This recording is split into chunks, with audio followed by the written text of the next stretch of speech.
Hello, I'm Denise LaFrance. Coming up next on City Beat. As you drive downtown in Las Cruces this month, you won't help but notice all the holiday decorations, and it's not an easy task to prepare for. We'll show you how the city gears up for the season. And the holidays are a perfect time to reacquaint yourself with the downtown farmers market. It's full of little treasures and lots of visitors from outside the Las Cruces area. We'll give you a look. And while you're in downtown, do you think about what could be? In our Ask the segment, we talked to the executive director of the Downtown Las Cruces Partnership about attracting more visitors. Plus, Sage Cafe Community Center is now open on the city's East Mesa, and with it, the restaurant Barbecue Heaven. That and meet our newest city council member just ahead. Welcome to City Beat for the month of December. Take a drive around City Hall, take a walk downtown. You can't help but feel the holiday spirit. It takes several people dedicating days of work to get up all the decorations they put up for all to enjoy. CLC TV's Jennifer Martinez shows us all the prep work in this holiday edition of City Jobs. Well, I'm really getting into the holiday spirit, and there's nothing better than getting into the holiday spirit than actually putting up the Christmas decorations. That's right. I'm with Joe Mays, who is with Parks Operations Maintenance, and he's really decorating really nicely out here. Tell me, what is it that you do exactly? We're in Park Maintenance Department. We take care of the streets on the medians. Our division is mediums, are called mediums and right-of-ways. So all the landscaping that you see in the medians, we try to keep it trim and clean for the viewer. And I noticed we did some trimming here so that we could get the lights wrapped around. Yes, we right? did. So tell me a little bit about the lights here. What exactly are you doing? Just right now, motion? We're coming down. We're trying to come down each branch to illuminate it so when it stands out at night, so make it look as good as possible, and then it's the season. All right. I quickly learned how difficult it was to balance on a ladder when your zip ties are too small and you need to keep adding pieces to make them all fit. I got my balance and a couple of lessons in making the lights more presentable to those who are in the downtown area or near City Hall. And so I understand we're angling these lights so that as the drivers go by, they're going to be able to see it. If we wrap it around, there's going to be half a tree that nobody will see. Right? Correct. We're trying visually so they can see it from the street side. And it doesn't matter what we do, it'll look like awkward, or it'll look out of place, but we're trying our best to make it look as festive as possible for the citizens of the city. Do you have a guesstimation on how many trees you will have decorated by the time you are done? Rough guesstimate? No less than 50. Really? That many? And is this something that you do year to year, or does this change? People in your department switch on and off? This is my second time I do this, and usually they do. Most of us will be doing it together, so it's not just one person. Everybody gets involved. Overall, there were probably 10 different people helping out to get the trees just outside City Hall all ready for the season. And each one put up all of these lights with a smile on their face. Perhaps it was the spirit of the season, or getting to work with such fun-friendly people, that made this job seem a lot less like work. Well, I guess we'll get these last trees up and running, and you guys always make the city look very nice around the holiday season, so we appreciate it. We try. All right, thank you guys. You're welcome. Thank you. Well, we're continuing our holiday decorating today. I'm joined with Daniel Sines, who is a street light technician. Very nice to meet you, sir. Nice to meet you. All right, tell me a little bit about what we do today. Well, we're going to be decorating downtown. All the decorative poles, we're going to be going red, white, green. So each pole will have a different color? Yes. Okay. How many lights do we have downtown? A lot. I haven't made a count, but it's going to be from one end to the other. Okay, and then each pole will just wrap the lights around it, and it's two strands or one strand? It's going to be one strand. They're going to be about 4 inches apart, and we're just going to candy cane it down. Okay. What do you think about Christmas overall? I love it. You do? I love it, yeah. And do you feel when you go home it's hard to decorate because you've decorated so much here downtown? Not really, because I got my kids to help me decorate at home, so it makes it fun. Awesome. Okay. Well, I know safety's an issue because we're going to be going up higher, so I'll have to take off my festive hat and switch into safety mode. That's it. All right. And then show me where we go from here. All right. Not every city employee gets to do all this fun stuff, so I say that I'm pretty lucky to get these opportunities. Sure, I learn about a lot of things through these City Jobs episodes, but I really give the credit to the folks who are putting aside what they do on a daily basis to make the holidays brighter, and knowing that they'll still have work waiting for them while they were putting up the lights or decorating.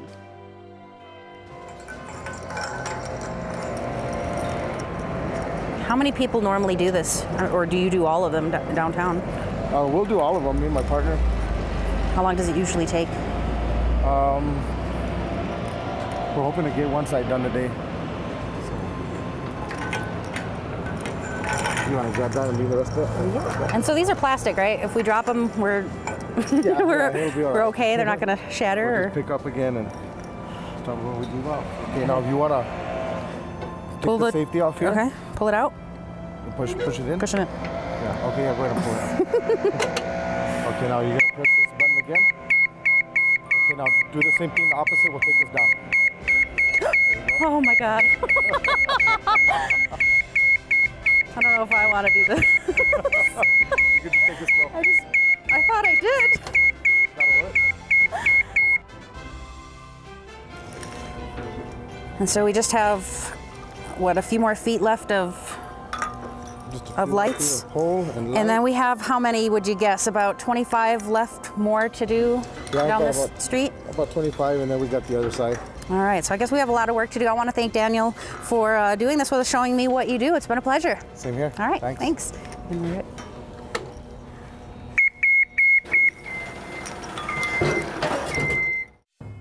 Okay, here it is. The big City of Las Cruces holiday tree. So green and yes, so gigantic that we need yet another lift to get to the top. But first, a few more safety measures to be taken. Getting harnessed up wasn't as bad as I thought, but let's hope this won't be a bumpy ride. Well, we're getting ready to decorate this beautiful tree, and we're here with Ralph Martinez, who's going to be showing me the ropes on this. A wonderful looking tree. It's huge, isn't it? Yes, it is. Well, how do you feel about getting all this decorated? It's nice. It's a good feeling. Good feeling. We're preparing for the holidays. We rented this machine. What is this called? This is called a knuckle lift. It's a 60-foot knuckle lift. And what we're going to be doing today is just going around this tree, installing about 10,000 lights, LED lights.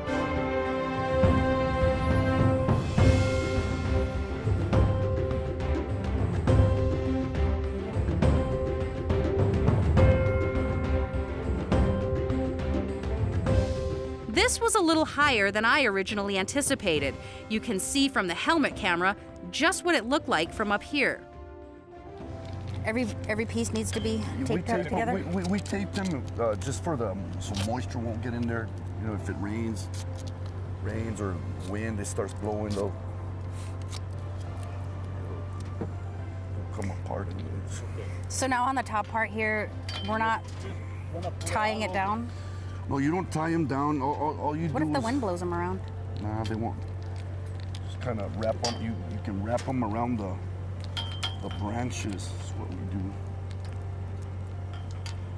Yes, all over. So you want to kind of There you go. like that? There you go. There you go. There you go. Right here. And then you get some more right here. I can try. Get some on that branch right there. Oh, rats. Let me try one more time. See if you're a cowgirl right here. I can definitely. There we go. There you go. There you go. And then just kind of just pull it up. And loop it one more time? Or this one? You can go on this one. You can go on this one. You can scoot it back.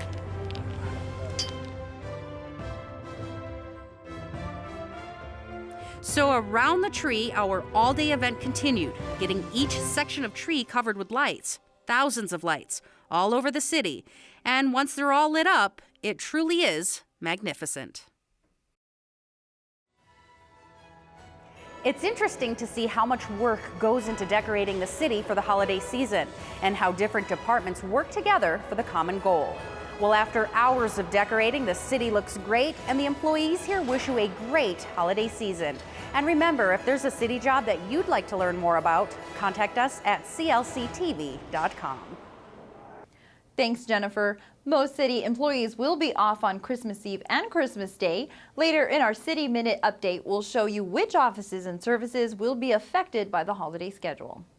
If you haven't finished your Christmas shopping, you're not alone. The Downtown Farmers and Crafts Market might have just what you need to get that gift list checked off. CLC TV's Adrian Guzman lets downtown visitors explain what they think about the farmers market in their own words.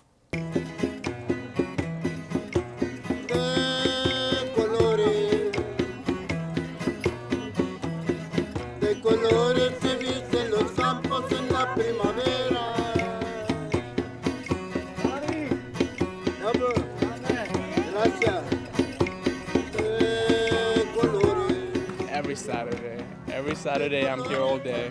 This is a beautiful place in which you can have a lot of food, really good music.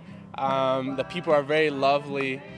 And in general, this place is just rocking. It's just beautiful, beautiful.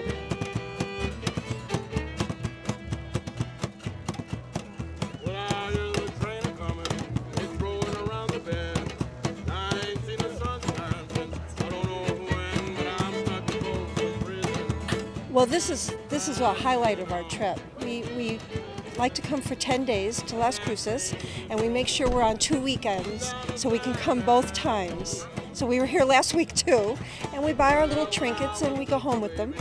And you know, we buy gifts for people back there because most of our friends have never been west of the Mississippi, so they're loving it.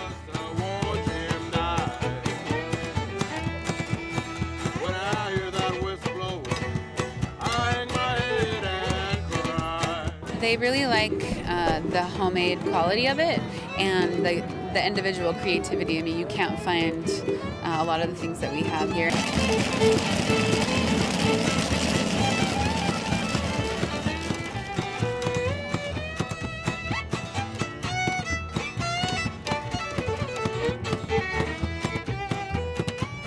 A lot of people ask us, well, why do you keep going there? You know what I mean? Because we're already established in other venues in Las Cruces. And we just tell them, you know what I mean? We're part of the market. That's like, you know what I mean? We're part of that family. So we love coming down here. I mean, it's just, you know, part of who we are. I always say that if I lived here, I'd come down once a week and buy all my fruits and vegetables. You know, I would furnish my house here. This is wonderful. Thank you, Adrian. In 2011, the Las Cruces Farmers and Crafts Market was voted #1 in the nation by farmland.org. The market is open each Wednesday and Saturday morning from 8:30 a.m. to 1 o'clock p.m. Las Cruces has a new face on City Council. At the November 18th meeting, old business was wrapped up and new business began with a new member. Mayor Pro Tem Sharon Thomas was wished well on her departure from the council, while Cecilia Leventino was welcomed in. Councilors Gil Sorg and Olga Pedrosa retained their seats, and Municipal Judge 2 Kieran Ryan kept his seat in the court as well. Our newest councilor shares what she's looking forward to. I think I'm mostly looking forward to getting to know more of the people who live in my district and working with them on the issues that are of great concern to them. Leventino says she was both nervous and excited to begin work as a councilwoman and says it's a wonderful opportunity to give back to the city. The Mesilla Valley Intermodal Transit Terminal officially opened to the public late last month. The long-awaited facility at the corner of Alameda Boulevard and Loman allows Roadrunner buses and travelers a central hub to operate from. It gives administrators more office space to work with and allows for expansion in the future if needed. The grand opening was held on December 6th. Sage Cafe Community Center finally opened its doors last month as well. The East Mesa Community Center location had a slow start, but is really taking off now that it has been open for a few weeks. CLC TV's Jennifer Martinez shows us what it has to offer and what is still to come. After months of anticipation, Sage Cafe is finally open. A multi-generational community center for folks on Las Cruces, East Mesa. Inside, visitors can utilize senior, library, and recreation services hosted by the City of Las Cruces. and visit Barbecue Heaven, the anchor tenant. When CLC TV visited, a family was just finishing up their meal. My wife, she just found out about it. We were talking about it this morning, and so she wanted to come over here and try it for lunch. And many say it's convenient to those who dine in or carry out. I think it's great because we live just across the highway from here, and it's perfect. There's not a lot of restaurants here, and we're always talking about, like, we wish we had other stuff up here than having to go into town for food. A lot of people, when they coming home, either from White Sands or either from in town, and they forget, like, oh, I forgot to get something to eat. And they say, well, we can stop there at Barbecue Heaven, get something to eat, and take it home. Golden says the menu has ribs, brisket, pulled pork, turkey legs, and many other sides, and a lot more space to enjoy the meal. The building is good. It's bigger than what I had before. Everything in it is brand new. I'm starting out fresh. And so far, a lot of my followers have been coming up, and so it's been good. Library services were just being moved into the building. It's a condensed version of the main library, but soon to have all the services you would expect to see at Brannigan. Basically, I'd like to call it Brannigan Express because, you can see we don't have any tables in here. So it's not really a place where you can come and sit down and read, but we're going to have books here. People can come in, check their books out. Senior and recreation programs will vary as visitors give input as to what they'd like to see. Programming hours are as follows: Tuesdays, Wednesdays, and Fridays from 9 a.m. to 1 p.m. for senior programs, Tuesdays, Wednesdays, and Fridays from 1 to 5 p.m. for library services, and Tuesdays and Thursdays from 3:30 to 7:30 p.m. for recreation programs. And barbecued food is available almost every day of the week. Just that the food was good, the people were nice, and it was really fast. Yeah, it was good. For City Beat, I'm Jennifer Martinez. Thanks, Jennifer. The restaurant's operating hours will be Tuesday through Sunday from 11 a.m. to 7 p.m. and closed on Mondays. Looking for something to do with your family this holiday season? Young Park is offering fishing opportunities, that and more in our City Minute. Previously, only children 12 years and younger could fish at the pond, but now the State Game and Fish Department is allowing anglers of all ages. You will need a valid fishing license. The pond has recently been stocked with trout. For more information, call the Parks and Recreation Department at 541-2550. Looks like the Aggies men's basketball team will spend a lot of the month of December playing games away from home. Games on December 21st and the 28th are scheduled to be in the Pan Am. The 21st is against northern New Mexico and the 28th is against South Alabama. And be prepared for the City of Las Cruces December holiday closures. City offices are closed December 24th and 25th for Christmas Eve and Day. Closed offices include Brannigan Library, all senior programs including the Munson Center and all congregate meal sites, Mearshite Recreation Center, Franger Pool, and the Regional Aquatic Center. It's been 1 year since all of Main Street in downtown Las Cruces reopened after being closed to vehicular traffic for more than 40 years. Reopening Main Street is a major catalyst in revitalizing what's known as the heart of Las Cruces. CLC TV's Udell Vigil gives us a glimpse of more things to come as downtown redevelopment takes off. Hello, our guest for this edition of Hasta is Carrie Latour, Executive Director of the Downtown Las Cruces Partnership. Carrie, thank you for joining us. Thank you for having me. Let's begin by telling us a little bit about Las Cruces Downtown Partnership. Well, we are a nonprofit organization that is charged with the revitalization of downtown. We are a Main Street community, which is a certified community through the state and nationally.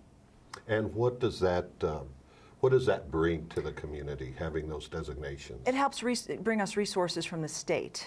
So the Main Street communities throughout the state get assistance from the Economic Development Department for the state of New Mexico.